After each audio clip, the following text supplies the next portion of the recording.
জয় আদ্দামা। সকলকে অনেক শুভেচ্ছা জানিয়ে আজকের যে বিষয় ভগবান আছে কি নাই সেই সম্পর্কে সংক্ষেপে আলোচনা। ভগবান আছে কি নাই তার প্রমাণ আজকের এই বিষয়ের মধ্যে দিয়ে আমরা জানব।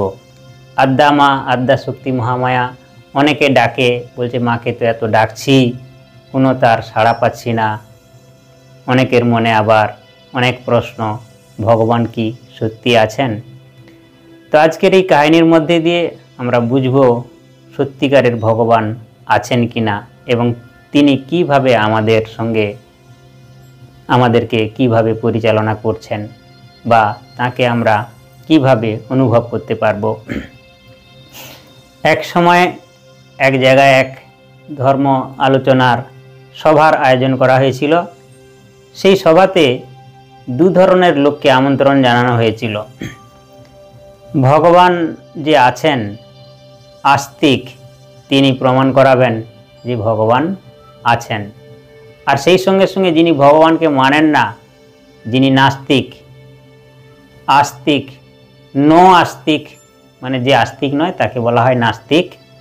যিনি ভগবানে বিশ্বাসী নন তাকেও আমন্ত্রণ জানানো হয়েছে। তিনি প্রমাণ করবেন যে ভগবান বলে নাই, ভগবানের কিছু অস্তিত্ব নাই।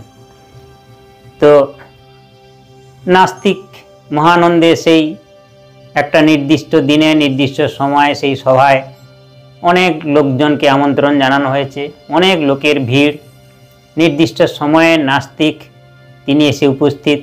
তিনি ভগবান যে নাই, তার কোনো অস্তিত্ব নাই, তার পক্ষে অনেক কথা, অনেক প্রবচন দিয়ে চলেছেন। কিন্তু আস্তিক, যিনি ভগবানের অস্তিত্ব প্রমাণ করাবেন, তিনি তখনও এসে উপস্থিত হননি। সভা প্রায় শেষ হতে চলল, কিন্তু আস্তিক ভগবানের অস্তিত্ব প্রমাণ করানোর সেই লোক এখনও এসে পৌঁছায়নি। সকলেই খুব বিরক্ত যে কি এক পক্ষে ইনি বলেই যাচ্ছেন আর তিনি কিনা আসলেন না।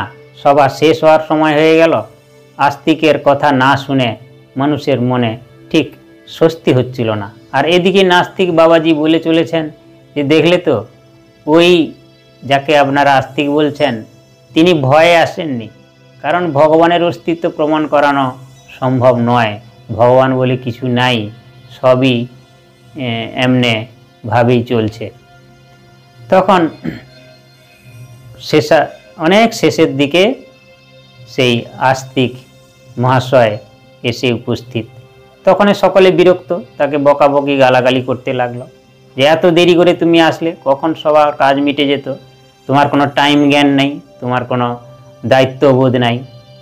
তখন সেই করজোড়ে ক্ষমা প্রার্থনা চেয়ে নিয়ে আস্তিক বাবাজি বললেন, আমি আপনাদের কাছে ক্ষমা চেয়ে নিচ্ছি। আমি নির্দিষ্ট সময়েই বেরিয়েছি এখানে পৌঁছানোর জন্য, কিন্তু আমার বাড়ি তো ওই সামনে যে নদীটা আছে, নদীর ওপারে বাড়ি। নদীর এপারে আসার জন্য নৌকা প্রয়োজন। আমি নদীর কাছে এসে অনেক সময় ধরে অপেক্ষা করে করে কোনো নৌকাই পেলাম না। শেষকালে কি হলো না, এক ঘটনা ঘটলো। সেটা হচ্ছে একটা গাছ, মস্ত বড় গাছ সেখানে নদীর ওপারে ছিল। সেই গাছটি হঠাৎ মাত্র পড়ে গেল। এবারে সেই গাছটা থেকে আপনা আপনি সব কাঠ কেটে পাটা তৈরি হয়ে গেল। এবারে সেই পাটাগুলো পরস্পর জোড়া লেগে একটা নৌকা হয়ে গেল। এবারে সেই নৌকাটা ধীরে ধীরে নদীতে নেমে গেল, আর আমিও সেই নৌকাতে চড়ে বসলাম। আর সেই নৌকাটা মাঝি ছাড়াই আপনা আপনি নদীর এপাশে চলে এলো, আর আমি সেই নৌকা থেকে নেমে এখানে আসলাম। ওই নৌকা যদি না, মাঝি ছাড়া ওই যে নৌকা যদি না আসতো, আমি এপাশে পেরোতেই পারতাম না, আর আমার এখানে এসে পৌঁছানো হতো না। আস্তিকের কথা শুনে সকলে হো হো করে হেসে উঠল, বলছে এ আবার কোনো সম্ভব নাকি, ইনি ফালতু বলছেন, আজগুবি কথা যত সব। আরে মাঝি ছাড়া কখনো নৌকা চলে নাকি? আর এত সব আপনা আপনি হয়ে গেল, এও কখনো সম্ভব? ফালতু কথা, পাগলের মতো প্রলাপ বকছো তুমি, তুমি একটা আস্ত পাগল। তখন সেই আস্তিক বাবাজি বললেন, আমি তো বলেছি মাত্র শুধু নৌকাটাই মাঝি ছাড়া চলছে, আর উনি যে বলছে সারা বিশ্ব ব্রহ্মাণ্ডের সব কিছুই মাঝি ছাড়া, নিয়ন্ত্রক ছাড়া পরিচালক ছাড়াই চলছে। এই চন্দ্র, সূর্য, গ্রহ, নক্ষত্র, দিন রাত্রি, জন্ম মৃত্যু, সৃষ্টি স্থিতি প্রলয় সবই আপনা আপনি হচ্ছে। এর পিছনে কোনো নিয়ন্ত্রক নেই, কোনো কর্তা নাই, আপনা আপনি চলছে। তাহলে এগুলো যদি সব আপনা আপনি চলতে পারে, তাহলে আপনা আপনি নৌকা কেন চলবে না? নৌকা যদি মাঝি ছাড়া অচল হয়, তাহলে এগুলো কখনোই নিয়ন্ত্রণ ছাড়া চলতো না। নৌকা যদি মাঝি ছাড়া চলা অসম্ভব হয়, তাহলে এগুলো কখনো সম্ভব হতো না। তখন সেই আস্তিকের কথায় সকলেই প্রাণ বিগলিত হলো এবং সকলে তার কথা শুনে আশ্বস্ত হলো যে হ্যাঁ, ইনি ঠিকই বলেছেন।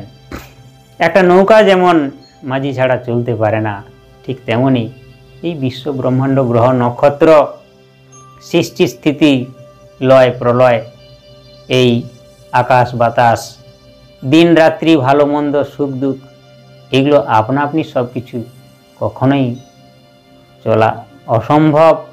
এর পিছনে নিয়ন্তা আছেন। এক বাক্যে সকলেই মেনে নিলেন।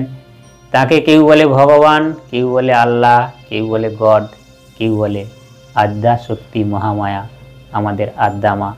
সকলকে পরিচালনা করছেন, সবার মধ্যে তিনি আছেন। স্বামী বিবেকানন্দ বলছেন, সব হাতে তার কাজ, সব পায়ে তার চলা, করো তার উপাসনা। তাই ভগবান সবার মধ্যে বিরাজমান, সব কিছু তিনি নিয়ন্ত্রণ করছেন। শুধু আমাদেরকে বিশ্বাস নয়, অনুভব করতে হবে। ভালোবেসে মাকে ডাকো। জয় আদ্যা মা, সবার মঙ্গল করো মা। জয় ঠাকুর, জয় মা।